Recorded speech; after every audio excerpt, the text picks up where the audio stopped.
আসসালামু আলাইকুম viewers, welcome to my channel Rubait's cooking gallery.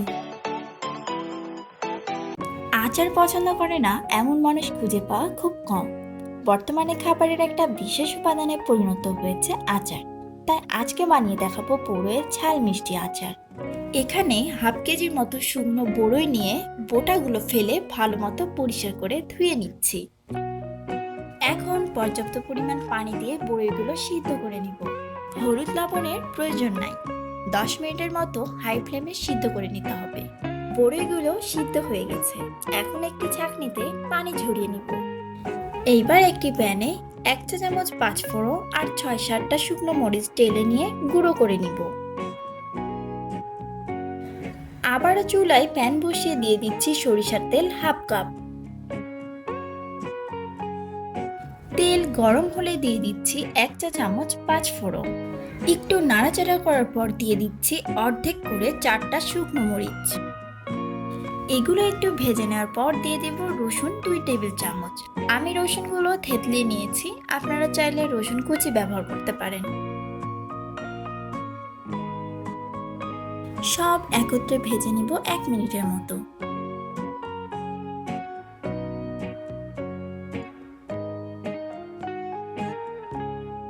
এরপর দিয়ে দিব সিদ্ধ করে রাখা বরইগুলো। ভালো মতো নেড়েচেড়ে দিয়ে দিব আখের গুড় 1.5 কাপ। আপনারা চিনি দিয়েও আচারটা তৈরি করে নিতে পারেন। গুড়টা এই পর্যায়ে আস্ত থাকলেও কিছুক্ষণ পর ঠিকই গুড়টা গলে যাবে।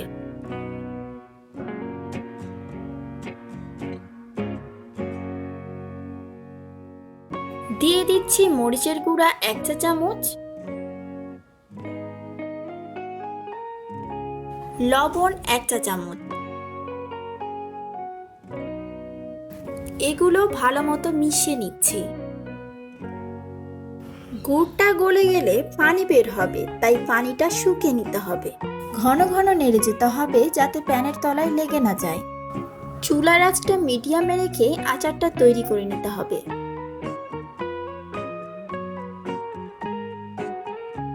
এই পর্যায়ে দিয়ে দিব গুঁড়ো করে রাখা মশলাগুলো।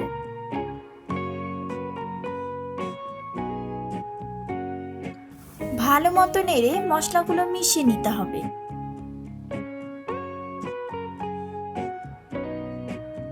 এই রকম মাখা মাখা হয়ে আসলেই বুঝতে হবে আচারটা তৈরি হয়ে গেছে। আগেকার দিনে আমাদের নানি দাদিরা আচার 2 থেকে 3 দিন রোদে দিতেন এবং ঠান্ডা করে কাঁচের বয়ামে রেখে সরিষার তেল ঢেলে দিতেন, আর এভাবেই তারা আচার সংরক্ষণ করতেন। তাই আপনারা এভাবেও সংরক্ষণ করতে পারেন। আবার চাইলে আপনারা ভিনেগার ব্যবহার করেও আচার সংরক্ষণ করতে পারেন। আজকে এই পর্যন্তই, সবাই ভালো থাকবেন।